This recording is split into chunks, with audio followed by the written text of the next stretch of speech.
मैं आपको विश्वास दिलाने का काम करता हूं कि आने वाले समय में हम लोग निजी क्षेत्रों में आरक्षण की मांग दलित पिछड़े आदिवासी समाज के लिए करेंगे और इनको निजी क्षेत्रों में आरक्षण दिलाने का काम करेंगे। मैं आपसे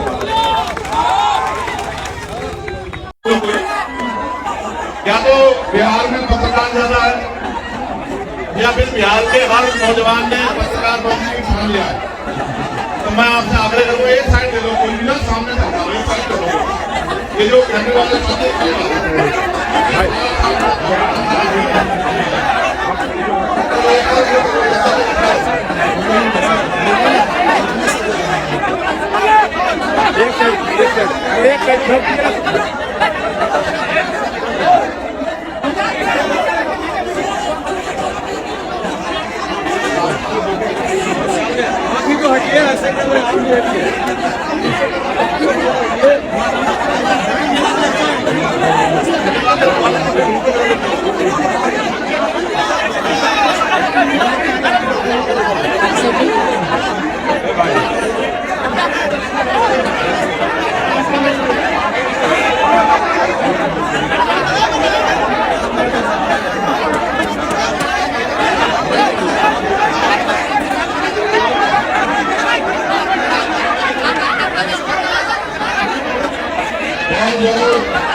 सबसे पहले तो मैं आप सबको बिहार के राजधानी पटना पहुंचने पर आपका बहुत स्वागत और अभिनंदन करता हूं। सम्मानित साथियों, आज भीम आर्मी आजाद समाज पार्टी के नेतृत्व में समाधान रैली के अवसर पर मुझे आपके बीच आने का मौका मिला है। इसके लिए मैं यहाँ की लीडरशिप का, आजाद समाज पार्टी के प्रदेश कमेटी का, मंडल कमेटी का, जिला कमेटी का, विधानसभा का आप जो जितना कहे उतने पे कर लीजिए। आज समाधान रैली में अपनी बात को रखते हुए मैं सबसे पहले सभी धर्मों में जन्मे सभी संतों गुरुओं और महान पुरुषों को नमन करता हूं। उनमें भी करुणा के सागर तथागत गौतम बुद्ध, संत शिरोमणि सद्गुरु रविदास जी महाराज, भगवान वाल्मीकि महाराज, गुरु नानक देव और संत कबीर जी को नमन करता हूं। साथ साथ का ज्योतिबा फुले, छत्रपति साहूजी महाराज, डॉक्टर बाबा साहब अम्बेडकर, टीवी कल्याण रामानायकर स्वामी, कल्याण ललई यादव, बाबू जगदेव प्रसाद कुशवाहा, जननायक कपूरी ठाकुर, महाराजा जौहरमल, बिजली पासी, अर्जक संघ के संस्थापक सदस्य में रहे चौधरी महाराज सिंह भारती, महामना रामगुरु वर्मा, मान्यवर दीना भाना वाल्मीकि और मेरे गुरु मान्यवर साहब काशीराम जी को नमन करता हूं। आज हम सब लोग एक विशेष उद्देश्य के लिए पटना में इकट्ठा हुए हैं और जब मैं यहाँ आया और जिस तरह का प्यार, जिस तरह की संख्या मैंने आपकी देखी तो मेरा विश्वास मजबूत हुआ कि समाधान सुनिश्चित है। आपकी समस्याओं का समाधान आने वाले कल में सुनिश्चित है, क्योंकि जब जब आप अपनी समस्याओं के लिए ईमानदारी से काम करोगे और समस्या का हल ढूंढने का प्रयास करोगे तो क्योंकि भारत में लोकतांत्रिक व्यवस्था है और बिहार को लोकतंत्र के जननायकों में से बड़े बड़े नेता जिन्होंने बिहार में जन्म लिया, ये क्रांतिकारी धरती है। यहाँ की समस्याओं का हल तो बहुत जल्द सुनिश्चित हो जाएगा। आज आपका युवा ये समूह इस बात की दिखाई दे रहा है कि आने वाला कल का, गरीबों का, दलितों का, पिछड़ों का, आदिवासियों का, मुसलमानों का, अन्य धार्मिक लोगों का और हर जातियों के गरीब लोगों का है। ऐसा विश्वास मेरा आज आपकी संख्या के आधार पर यहाँ मजबूत होगा। साथियों, मैंने बहुत सारी समस्या आपकी सुनी, वक्ताओं के माध्यम से मंच पे मैंने बहुत सारी समस्याओं को जाना और एक बहुत बड़ी संख्या यहाँ माताओं बहनों की भी है जो बड़े लंबे समय से जिम्मेदारी से इस मंच की तरफ देख रही हैं। बहुत बड़ी संख्या में नौजवान और जिम्मेदार लोग भी पहुंचे हैं। हालांकि आप भी जानते हैं कि पहले ये रैली एकदम फेल हो जाएगा, लेकिन मैं समझता हूं कि वो आपकी शक्ति से अनभिज्ञ है, उनको आपके संघर्ष की जानकारी नहीं है, इसलिए उनको ऐसा लगा कि अगर एक की जगह कार्यक्रम किसी अन्य तिथि में होगा तो कार्यक्रम सफल नहीं होगा। मैं मुख्यमंत्री जी को ये कहना चाहता हूं कि ये तो मात्र टेलर है, पिक्चर तो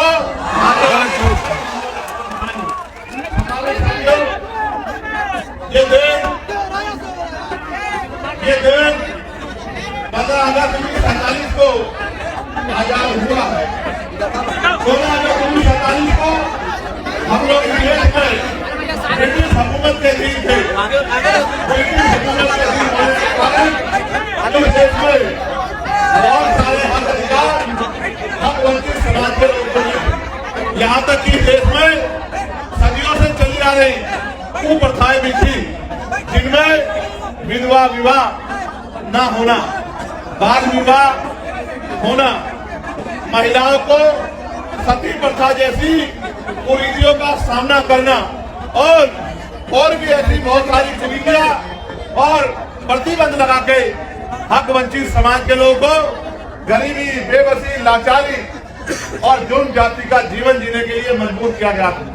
ये बात मैंने आपको इसलिए बताई कि आज भी आपकी समस्याओं में ये समस्याएं प्रमुख हैं कि रोटी, कपड़ा, मकान जो बुनियादी जरूरत है, खाने के लिए रोटी, पहनने के लिए कपड़ा, सर ढकने के लिए छत, पीने के लिए साफ पानी और आत्मसम्मान का जीवन, ये बुनियादी जरूरतें हैं। 75 साल की आजादी के बाद भी आज तक सरकारें अंतिम व्यक्ति को रोटी, कपड़ा, मकान, अच्छे कपड़े और पीने के लिए पानी की व्यवस्था कराने में कामयाब नहीं हो पाई। ये इस लोकतंत्र का सबसे बड़ा फेलियर है। जो काम आजादी के 10 सालों के अंदर हो जाना चाहिए था, वो काम आजादी के 75 सालों के बाद भी नहीं हुआ है। इसका उदाहरण ये है कि देश के प्रधानमंत्री कहते हैं कि हम 80 करोड़ लोगों को मुफ्त में राशन देते हैं। अगर इस देश में लोगों की जेब में पैसा होता, वो गरीबी के जीवन से निकल पाते, तो 80 करोड़ लोगों को मुफ्त में राशन नहीं देना पड़ता। क्योंकि भारत का खून स्वाभिमानी खून है, ये हाथ फैलाने में नहीं, मजबूती से संघर्ष करने में भरोसा रखता है, लेकिन इसको मजबूर किया गया हाथ फैलाने के लिए सिस्टम बना के किया गया है। मैं इसलिए आपसे कह रहा हूँ और मैं तर्क के साथ आपको कहना चाहता हूँ, मीडिया भी इस बात को दिखाएगा कि भारत के साथ साथ कई ऐसे कंट्रियां भी हैं, कई ऐसे देश भी हैं जो भारत के समकालीन या भारत के बाद आजाद हुए, और आज उन देशों में जाके देखोगे तो आपको एहसास होगा कि वो भारत से लगभग 50 साल आगे चल रहे हैं। जब एक समय में आजाद हुए देश, अगर बहुत दूर ना जाके यहीं चाइना को देखा जाए, भारत की इकोनॉमी, यहाँ के नेतागण 5 ट्रिलियन बनाने की बात करते हैं। अगर हम चाइना की इकोनॉमी से उसकी तुलना करें तो हम 1/4 पर भी नहीं पहुंच पाए हैं। एक समय में आजाद हुए देशों में इतना अलग अलग तरह का आर्थिक गैर बराबरी का जो उदाहरण मिलता है, ये इस बात का उदाहरण है कि आज भी इस देश का अंतिम व्यक्ति बुनियादी सुधार से वंचित है। और मुझे कहने में कोई परहेज नहीं है कि इनमें भी दलित, आदिवासी और पिछड़े वर्ग के लोगों के हाल बहुत बुरे हैं। आज भी हमारी बहनों को घर चलाने के लिए कोल्हू पे काम करना पड़ता है, भट्टों पे काम करना पड़ता है, दूसरों के जमींदारों के खेतों में काम करना पड़ता है, सर पे ईंटें उठानी पड़ती है। मुझे सबसे बड़ी पीड़ा तब हुई थी जब कोरोना काल में मजदूर शहरों से पलायन करके घर की तरफ चला था और इन सरकारों के पास उन मजदूरों को देने के लिए, घर पहुंचाने के लिए ट्रेन की व्यवस्था भी नहीं थी। इस मेरे परिवार ने जो दूसरों के महल बनाता है, घर बनाता है, बिल्डिंग बनाता है, कंपनी बनाता है, इन अमीरों के पास कोरोना काल में इन गरीबों को का पेट भरने के लिए रोटी की व्यवस्था भी नहीं थी। मैंने देखा किस तरह मजदूर पलायन करके आया, कहीं ट्रेन के नीचे जाके मरा, कहीं भूखे पेट मरा, कहीं पानी की कमी के कारण मरा, और माए अपने बच्चों को बैग की चैन के ऊपर अपने बच्चों को लिटा लिटा के सफर कर रही थी। पैर में छाले पड़ गए, हाथों में छाले पड़ गए, गले सूख गए, हृदय गति रुक गई, हजारों लोगों की जान गई। लेकिन यहाँ की और केंद्र की निकम्मी सरकार बैठ के गरीबों की मौत का तमाशा देखती रही। ये हमने अपनी आंखों से देखा। सबसे ज्यादा मजदूर अगर देश के किसी कोने में जाता है तो वो बिहार का व्यक्ति है, जो अपना पेट पालने के लिए अन्य अन्य से प्रदेशों में जाके रोजगार ढूंढने का काम करता है। ये इन 15-15 साल चली निकम्मी सरकारों की देन है, जिन सरकारों की वजह से आज भी यहाँ का पढ़ा लिखा नौजवान रोजगार नहीं पा पाता है, और माताओं बहनों को भी घर को चलाने के लिए मजदूरी करना पड़ता है। गरिमाई जीवन देने का काम भी सरकार नहीं कर पाई है। आज जब हम लोग आजादी का अमृत उत्सव मना रहे हैं, अभी पार्लियामेंट में सेंट्रल हॉल में ये कहा गया प्रधानमंत्री जी द्वारा कि 75 साल हो गए हैं, ये अमृत काल है। ये कैसा अमृत काल है जहां एनसीआरबी का डाटा ये कहता है कि रोज महिलाओं के शरीर की धज्जियां उड़ाई जाती है, सामूहिक बलात्कार होते हैं, महिलाओं को तेजाब से नहलाया जाता है, महिलाओं की अस्मत को रोला जाता है, महिलाओं को दफ्तरों में और दफ्तरों के बाहर और गांव में सामंत की व्यवस्था के आगे अपने आत्मसम्मान की रक्षा वो नहीं कर पाती। ये भी हमारे सामने ही है। और सरकारें कहती है और व्यवस्था कहती है कि भारत एक ऐसा देश है जहां महिलाओं को पूजा जाता है। मेरे बराबर में मीडिया की बहनें खड़ी हैं, नीचे महिलाएं जो पुलिस की नौकरी कर रही है वो बहनें भी खड़ी हैं। कभी उनके मन से भी पूछ के देखना कि रात को 10-11 बजे क्या वो उत्तर प्रदेश में, बिहार में या उत्तर प्रदेश में या देश के किसी भी प्रदेश में क्या ईमानदारी से निकल सकती है? सच ये है वो अकेले तो छोड़िए, वो परिवार के साथ भी आज नहीं निकल सकती है। ऐसी ऐसी घटनाएं सामने आती है कि हृदय कांप जाता है। और कुर्सी में बैठे नेता और उनके चाटुकार अधिकारी ऐसी ऐसी घटनाओं में आंखें बंद कर लेते हैं। जब मैं बिहार के साथियों से बात करता हूं तो पता लगता है 13 साल की बच्ची का रेप हुआ, 12 साल की बच्ची का रेप हुआ, 15 साल की बच्ची गायब हो गई, 2 सगी बहनें गायब हो गई, कहीं मार के 2 बहनों को लटका दिया गया। तो ऐसा महसूस होता है कि देश में गरीबों का और गरीबों में भी दलित पिछड़े आदिवासियों का, उनकी बच्चियों की इज्जत का कोई मोल नहीं है। यहाँ देश में कुत्ते, बिल्ली, बकरी, गाय, गधे, घोड़े की जो है उनका भी सम्मान है, लेकिन किसानों का सम्मान नहीं है। तो ये महसूस होता है कि ये सरकारें किसका काम कर रही है? क्या ये गरीबों का काम कर रही है या ये अमीरों का काम कर रही है? जहाँ हमारे सेना में घोर जातिवाद और अपमान का सामना करने वाले हमारे साथी यहाँ मौजूद हैं, जो लंबे समय से इस गैर बराबरी और इस अन्याय के खिलाफ लड़ रहे हैं। लेकिन मुझे बड़े कष्ट के साथ कहना पड़ रहा है कि ये सत्ता के पास भी गए और विपक्ष के बड़े बड़े नेताओं के पास भी गए, लेकिन इनकी समस्या का समाधान सरकार नहीं कर पा रही है। इसका मतलब सरकार नहीं चाहती कि सेना के साथियों के तिरंगे को उठाने वाले साथियों का सम्मान होना चाहिए। सम्मानित साथियों, मैं किस किस की पीड़ा आपके सामने रखूं? मैं तो ये समझता हूं आज नहीं तो कल इस देश के नौजवान को अपने गरिमाई जीवन के लिए संघर्ष करने के लिए खड़ा होना पड़ेगा। और जब तक इस देश का नौजवान और इस देश में भी बिहार का नौजवान अपने पैरों पे खड़ा होके इस जुल्म, जाति, गरीबी, बेबसी, लाचारी की बेटियों को काटने का काम नहीं करेगा, तब तक इन सत्ता में बैठे फर्जी मसीहाओं के जरिए आपकी जिंदगी बदलने वाली नहीं।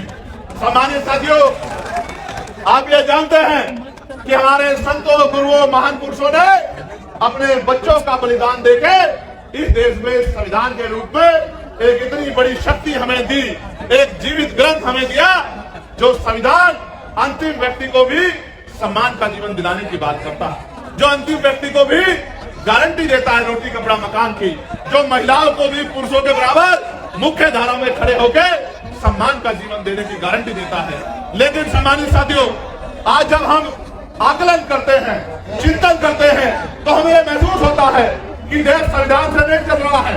सत्ता में बैठे अहंकारी लोग संविधान को ताक पर रख के प्रदेश को और देश को चलाने का काम कर रहे हैं। नौजवान परेशान है, किसान परेशान है, सेना का जवान परेशान है, होमगार्ड के भाई परेशान है, चौकीदार परेशान है, महिलाएं परेशान है, ममता बहनें परेशान है। और अगर कोई परेशान नहीं है तो आपके राजभवन में और आपके विधानसभा में बैठे आपके नेता जो मोटी मोटी संख्या लेके अपने बच्चों का ध्यान रखते हैं, अपने बच्चों को विदेशों में पढ़ाते हैं, अपने बच्चों का इलाज प्राइवेट हॉस्पिटल में कराते हैं और गरीब जनता को जुमला बोल बोल के बेवकूफ बनाने का काम करते हैं। मैंने पार्लियामेंट में अंतिम व्यक्ति के आवाज उठाने का काम किया, चाहे होमगार्ड के भाइयों की समस्या हो, चाहे चौकीदार भाइयों की समस्या हो, चाहे आशा आंगनबाड़ी बहनों की समस्या हो, इसका काम किया। पार्लियामेंट में मैंने ये कहा कि देश को अगर आगे बढ़ाना है तो इस देश में सबसे पहले ये जो शिक्षा का बाजारीकरण किया गया है, इस बाजारीकरण के जरिए जहां महंगी शिक्षा एक तरफ है, जहां अमीर के बच्चे पढ़ते हैं, और एक तरफ सरकारी शिक्षा है जहां गरीब के बच्चे पढ़ते हैं, इस भेदभाव को खत्म करना होगा। और प्रधानमंत्री राष्ट्रपति से लेकर मुख्यमंत्री विधायक सांसद और क्लास वन के अधिकारी से लेकर बोर्ड क्लास के कर्मचारी तक के बच्चों का, गांव के सरपंच से लेकर और विधायक एमपी सबके बच्चों का की पढ़ाई सरकारी स्कूल में होनी चाहिए, जहाँ किसान का बच्चा बैठ के पढ़ता है, जहाँ मजदूर का बच्चा बैठ के पढ़ता है, उसी टेबल पे मंत्री, विधायक, सांसद, मुख्यमंत्री, राज्यपाल का बच्चा भी पढ़ना चाहिए। तब जाकर जब डीएम का बच्चा उसी कुर्सी में क्लास में बैठा होगा, जब एसपी का बच्चा उसी क्लास में बैठा होगा और आपके मेरे गरीब परिवार का बच्चा भी उसी क्लास में बैठा होगा, एक समान शिक्षा मिलेगी, तब जाके शिक्षा के दरवाजे परमानेंट के लिए गरीबों के लिए खुल जाएंगे और ये गरीब अमीरों को पछाड़ के अपनी गरीबी की बेड़ियां काटने का काम करेंगे। जब मैंने आवाज उठाई तो सत्ता में बैठे लोगों को बड़ी तकलीफ हुई। जब मैंने आवाज उठाई तो सत्ता में बैठे लोगों को बड़ी तकलीफ हुई। वो तकलीफ इसलिए हुई कि जब मैंने प्राइवेट स्कूलों पे उनको बंद करने की बात की तो जिन नेताओं ने प्राइवेट स्कूल खोले हैं उनको लगा चंद्रशेखर तो उनके रोजगार को बंद करवा देगा। मैं ये कह रहा हूं, नेताओं का रोजगार बंद होता हो तो हो जाए, गरीब के बच्चों के आगे बढ़ने का रास्ता बंद नहीं होना चाहिए, क्योंकि बाबा साहब अम्बेडकर ने कहा था कि शिक्षा शेर जी का दूध है, जो पिएगा वो दहाड़ेगा। आज अगर मैं अपनी बात को रख रहा हूं तो इसी शिक्षा की वजह से रख रहा हूं कि मुझे शिक्षित होने का मौका मिला है और मैं लोगों की समस्या को समझ सकता हूं और सरकार को समझा सकता हूं। मैंने ये कहा पार्लियामेंट में कि अगर इस देश को बदलाव करना है तो हेल्थ पॉलिसी में सुधार की जरूरत है। पूछा गया कैसी होनी चाहिए, मैंने कहा होनी ऐसी चाहिए कि गरीब के बच्चों को भी, गरीब आदमी को भी सरकारी अस्पताल में इलाज के लिए सरकार करती है। सरकारी अस्पताल बना दी है। बिहार के लोगों को तो मैं ये कहूंगा कि मैंने बाढ़ में आपके कहते हुए हॉस्पिटल देखे, मैंने आप छोड़िए गया को छोड़िए, मोतिहारी को छोड़िए, बक्सर को छोड़िए, मैंने तो पटना के हॉस्पिटलों में 2-2 फीट पानी भरा हुआ देखा है। स्टेशन टैक्सी भी देखी है, दवाइयां टैक्सी भी देखी है। यही डबल इंजन की सरकार का विकास अभियान है। तो मैंने ये कहा, जोर करके सुना, मैंने कहा कि जो नेता गरीबों से कहते हैं, जनता से कहते हैं कि आपके लिए अच्छे अस्पताल बनवा दिए हैं, उन नेताओं का इलाज भी उन्हीं अस्पतालों में होना चाहिए।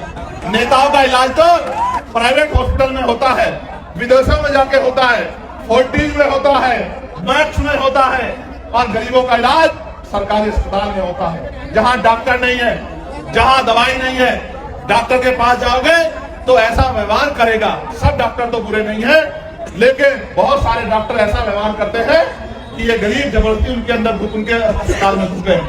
दवाई नहीं मिलेगी, कोई मशीन नहीं है, एक्सरा, ईसीजी, एमआरआई, कोई मशीन नहीं है, बाहर से टैक्स कराओ, जेब काटने का काम होगा। तो मैंने ये कहा कि प्रधानमंत्री हो, राष्ट्रपति हो, केंद्रीय सचिव हो, प्रमुख सचिव हो केंद्र के, या मुख्य सचिव हो, या डीएम हो, एसएसपी हो, या मुख्यमंत्री हो, या मंत्री हो केंद्र के, स्टेट के, विधायक हो, सांसद हो, सबका इलाज और उनके बच्चों का इलाज सरकारी अस्पताल में होना चाहिए। जब उनका इलाज सरकारी अस्पताल में होगा तो आप देखना डॉक्टर भी होंगे, दवाई भी होगी, टेस्ट भी होंगे और गरीबों की जेब भी कटनी बंद हो जाएगी। ये बात मैंने पार्लियामेंट में रखी। सम्मानित साथियों, मैं लगातार बिहार को संघर्ष करते देख रहा, बहुत सारी समस्याएं मेरे सामने रखी हैं। मैं आपको बहुत बड़ी गारंटी तो नहीं देता, क्योंकि इस गारंटी का काम तो देश के प्रधानमंत्री ने ले रखा है कि वो गारंटी बहुत देते हैं। वो तो इतनी गारंटी देते हैं कि इनकी गारंटी में कमजोर वर्गों के जीवन की गारंटी भी पीछे चली गई है। इसलिए मैं आपको एक ही गारंटी दे सकता हूं कि रोटी, कपड़ा, मकान, पीने के लिए साफ पानी, पहनने के लिए अच्छे कपड़े, अच्छी शिक्षा, अच्छी चिकित्सा और नौजवानों को, पढ़े लिखे नौजवानों को रोजगार, महिलाओं को घर पे कुकिंग धो ला के रोजगार, ये बहुत कोई बड़ा काम नहीं है। मैं आपको गारंटी देता हूं, आने वाले समय में आप आजाद समाज पार्टी को अवसर देना। अगर 1 साल के अंदर ये काम करके नहीं दिखाया तो जो आप कहोगे वो बात हम लोग आप लंबे समय में कभी की पार्टी को मौका देते आए हो। कभी आप किसी को बनाते हो, कभी आप किसी को बनाते हो और 5 साल तक आप इंतजार करते हो कि ये नेता किसी के बारे में ऐसे शब्द न कहो जो आप अपने पिता के लिए नहीं सुन सकते। अगर सुन सकते हो तो कहो, मैं आपको गलत रास्ते पर नहीं ले जाना चाहता। हमेशा याद रखो, दूसरे के लिए उन्हीं शब्दों का प्रयोग करो जो आप अपने लिए सुन सकते हो। अगर नहीं सुन सकते हो तो ऐसे शब्दों का प्रयोग न करो, क्योंकि हर आदमी सम्मान रखता है। हमारा उनका राजनीतिक विरोध है, उनके कार्यशैली अच्छी नहीं है, हम उनकी आलोचना कर सकते हैं, उनके द्वारा बोले गए झूठ को बेनकाब कर सकते हैं, जनता के सामने उनकी असलियत को रख सकते हैं, लेकिन किसी को गलत कहना व्यक्तिगत रूप से ये अच्छा नहीं है। इसलिए मैं अपने साथियों से कहूंगा कि वो समझदार बने। साथ साथ मैं आपको ये कह रहा था कि यहाँ के नेताओं को आपने भरोसा किया, आप चुनाव से पहले वो आपकी गली में आते हैं, आपके पैर पकड़ते हैं, आपको चाचा, ताऊ, भाभी, बहन, चाची, ताई, पता नहीं क्या क्या शब्द कहते हैं, शराब पिलाते हैं, मिठाई खिलाते हैं, कपड़ा लुटाते हैं, सारे काम करते हैं। क्यों? क्योंकि बाबा साहब अम्बेडकर ने अपने 4 बच्चों की कुर्बानी देके आपकी उंगली में वो शक्ति दी है, जिसको चाहे कुर्सी में बिठा दो और जिसको चाहे कुर्सी से गिरा दो। अगर ये वोट की शक्ति आपके पास नहीं होगी समाज साथियों, तो आपकी बस्तियों में पैर रखने के लिए कोई नहीं जाता। ये बाबा साहब अम्बेडकर के संघर्ष का परिणाम है कि चुनाव के बीच में, चुनाव के समय ये लोग आपके बीच आते हैं, लेकिन चुनाव के बाद क्या, 5 साल तक आप लोग इंतजार करते हैं कि नेता दोबारा दिखाई दे जाए, लेकिन नेताजी दोबारा नहीं आते। आप उनके दरवाजों पर जाते हो तो वो गेट बंद कर लेते हैं और ये कहते हैं कि नेताजी यहाँ नहीं। आप ये बताओ, इन नेताओं के सारे आप अपनी लड़ाई को लड़ लो। मैं आपको 3-4 समस्या यहाँ की रखता हूं, जो साथी यहाँ उपस्थित भी है। एक समस्या जो बड़ी समस्या है वो हमारे होमगार्ड के भाइयों की है, जो विज्ञापन संख्या 2/2/2011 की बहाली 2022 में ली गई। 13 वर्षों के विलंब से बहाली की गई, इसके बावजूद भी फिजिकल, मेडिकल एवं औपबंधिक मेगा सूची नाम रहते हुए इन लोगों को नियुक्ति नहीं दी जा रही है।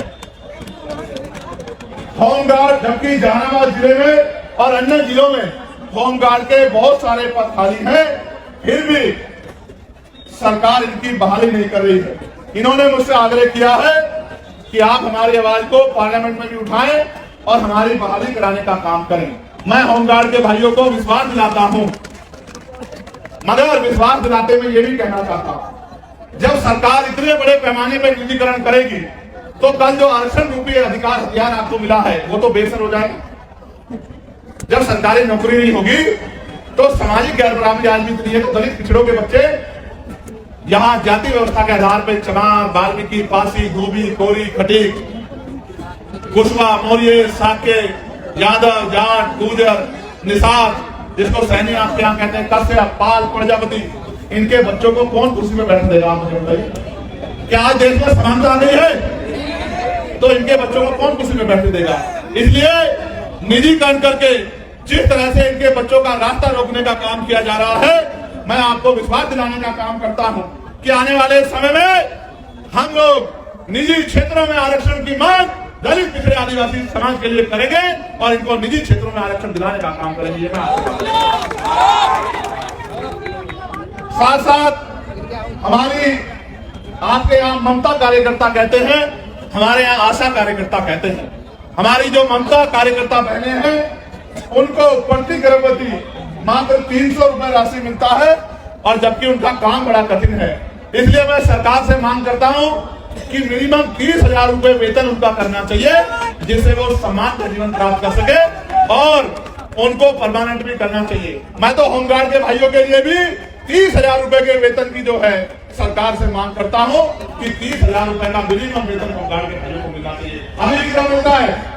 24,000। अभी तुमको तो मिल ही रहा है, लेकिन जो लगे उनको तो 30,000 मिलना चाहिए। जब आप लगे आपको भी 30,000 रुपए मिलना चाहिए। यहाँ में सरकार ने कहा